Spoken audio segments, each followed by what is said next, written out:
11 behaviors in a relationship that reveal untrue love. They do not read your mind. No, not like Mel Gibson in What Women Want. But how can anyone possibly enjoy a special relationship with a person who do not have those "you read my mind" moments every once in a while? Having these moments shows how strong a connection you both have, and the feeling when it happens is the ultimate in soulmates. It almost makes the intangible tangible. One look is all it takes for fireworks to go off in your minds. Of course, it is not the be-all and end-all, but not having this happen is not a good start. There is zero chemistry. We need physics to get to chemistry. Therefore, if your magnet of attraction is not functioning properly, how can there be a chemical reaction in their brain? This applies even more so when you are in a relationship. No chemistry makes a relationship go stale and be lifeless. We only get a maximum of 2 years worth of chemistry from Mother Nature to start relationship between soulmates. After that we must put in the effort. However, people go on autopilot romantically because we have them. Unless you are necrophiliac, this becomes a soulless relationship. They never compliment you.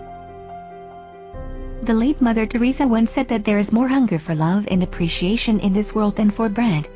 We want the people that we care about to feel great, do we not? The best way to do that is to compliment them.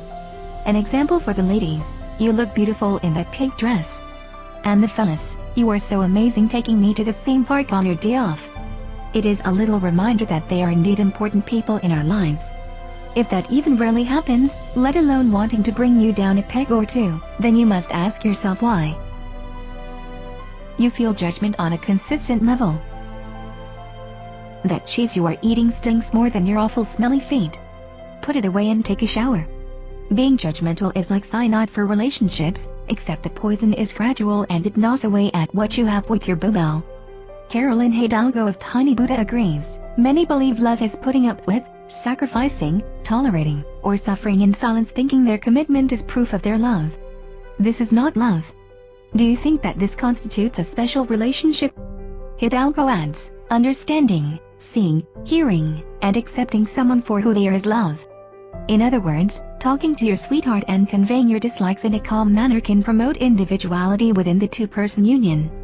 Mel Gibson is shouting freedom. Your dearly beloved seems to forget your existence. Out of sight, out of mind? You should not be. They say that relationships should be 50-50, but does your squeeze put 100% into their 50? Receiving that text in the morning tells you that you are in their thoughts. Bringing soup or going to the pharmacy for you when you are unwell implies that they are there in the bad times as well. Remembering the great time you both had at the beach and laughing about how they beat you at the game you both made up, you let them win, of course. These are just 3 examples of many of how much you mean to them.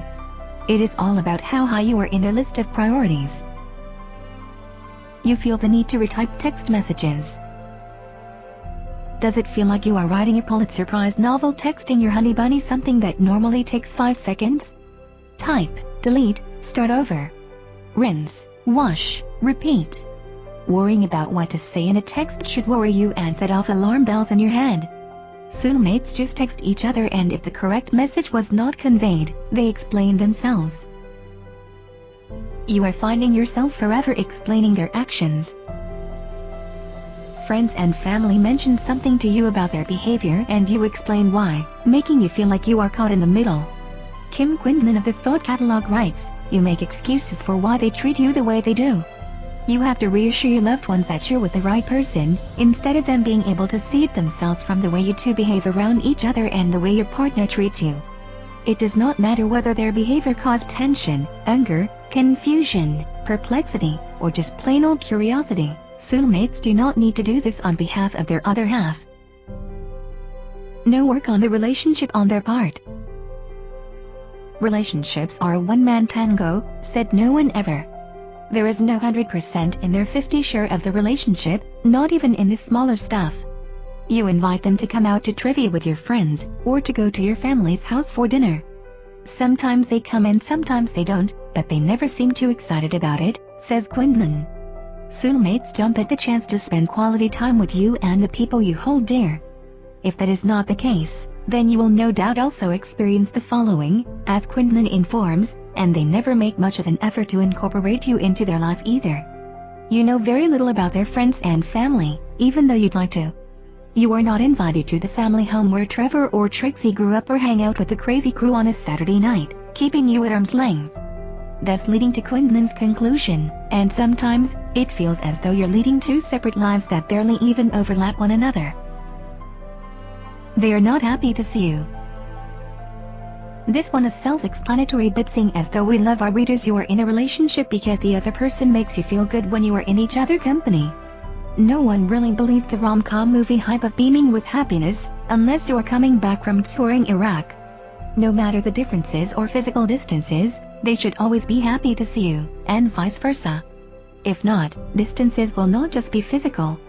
You will feel miles away from your loved ones even though they are right next to you. Is that a soulmate to you? Hint: check the Cambridge Dictionary definition above. No apparent interest in the future as a couple. Why are you in a committed relationship if there is no long-term future? It is like having no mozzarella cheese on a pizza or no Jolly Roger flag on a pirate ship. We are not talking about marriage, at least not yet, but having the same life goals and pursuing them together. Of course, a soulmate will talk about the future at length, what they want and how they intend to get it, whatever it is.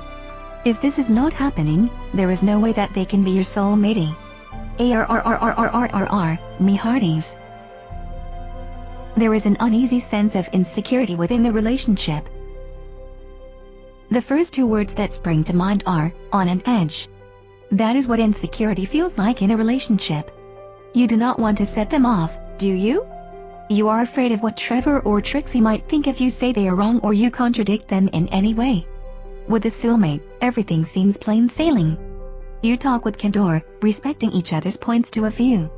Naturally, one can get upset or angry with opinions, but understanding soon follows.